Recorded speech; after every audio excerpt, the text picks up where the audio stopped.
It's going to be hard. Okay.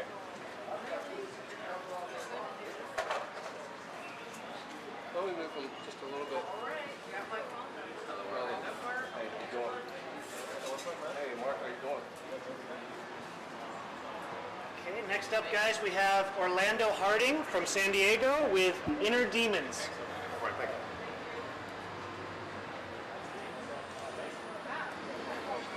We got a soundtrack. The daughter of Satan, Diana, is born in hell. Louder? Oh, yeah. Okay. The daughter, can you hear me now? Oh, yeah. Okay, okay. Okay. Born in hell. Who wants to read it up for you? Okay. She has but only one purpose. That purpose is to kill the cherubim of God on earth. Earth is now like Las Vegas. Anything goes, anything can be done. Even angels have partaken in the sins and the rampage on earth. Diana, as her talent grew, Diana's strength also grew. As Diana's legend grew, Satan became even jealous of her. Satan could not kill her, he could not destroy her. He had to send her to earth. If he killed her, Satan would look weak. She was beaten, she was tortured, she was set adrift in the fires of hell, sent back to earth. But before she was set adrift, she was able to steal the one thing that Satan cherished, the only thing he had remembrance of from the old days, and that was the halo given to him by God. Diana steals the halo and uses it on earth to take people out. Diana is on earth, she's killing angels, and she's indiscriminate. Diana kills angels, she kills demons, her bloodlust has no control whatsoever. But one thing Diana did not count on. One thing that Satan gave to her that she did not expect. He gave her the ability to love, the ability to have emotions. Diana did not see this coming, and she was not able to deal with this. Diana, getting close to one of her targets, met an angel, was ready to kill him, and ended up falling for him. What she did in the end, after meeting with this angel, she ends up getting pregnant by the angel. Now, neither heaven nor hell can tolerate such an abominance. Heaven will not stand for a demon giving birth to an angel that's half angel, half demon, and hell cannot stand for this either. What ends up happening is Diana, now that she's pregnant, what would any parent do to make sure that their child is safe? What would any parent do to make sure that everything was going to be all right for their child? What would any of you do to protect your child? But the better question is, with her abilities, imagine what she would do.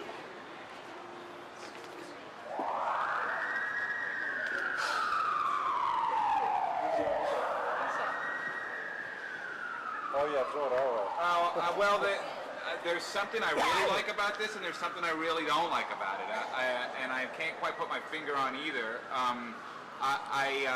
It's quite a professional, presentation, and you're a very likable guy. I don't know, what am I not quite getting about this? Well, on the presentation part, I would do without the music. All right, it detracts from you. Okay. Yeah, I want to hear your pitch. I want your passion to start coming out. Okay. I actually felt you yourself were distracted by your own music. Yeah, you felt like your timing was off. Yeah, your timing was a little off. It's like, You're the star when you're pitching. We want to hear your pitch.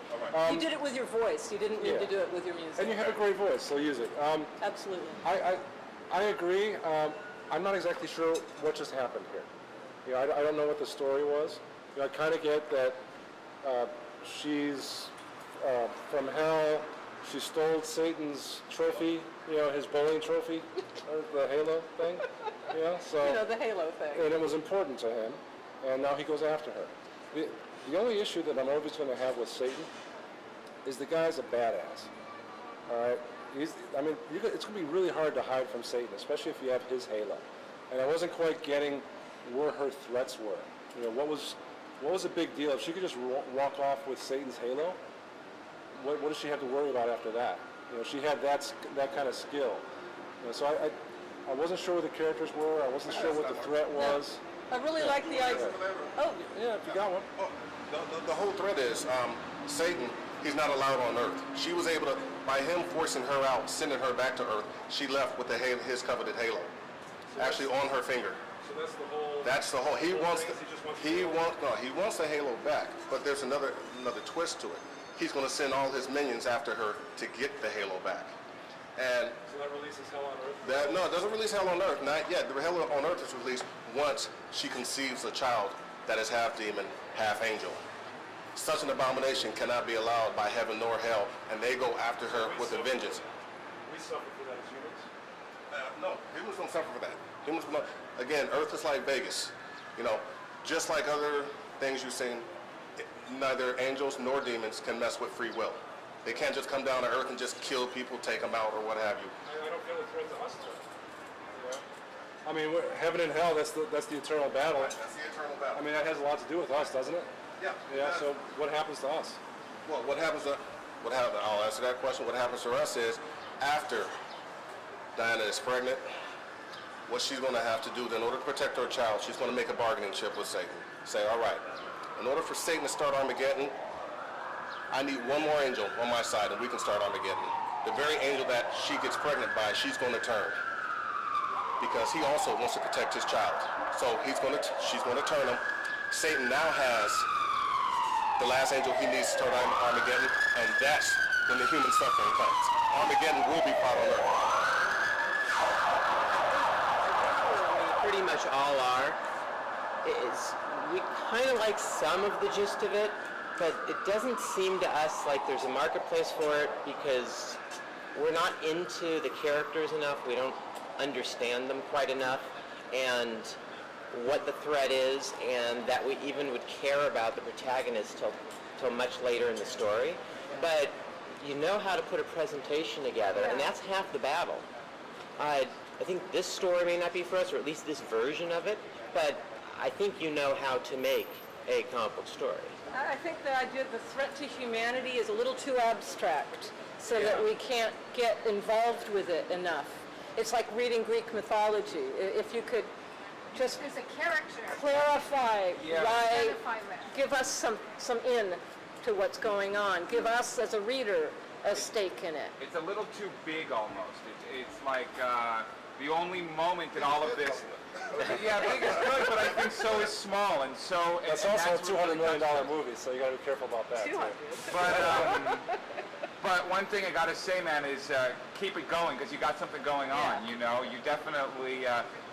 We might not be 100% sold on this idea, but you got to keep it going, dude. And I like the art. Just to say, I appreciate your comments. You give me a shot, I will be able to clarify everything for you. I'll be able to satisfy all your wants and needs with this. Obviously, in a 2-minute presentation, it's kind of a tough thing to do. It's tough.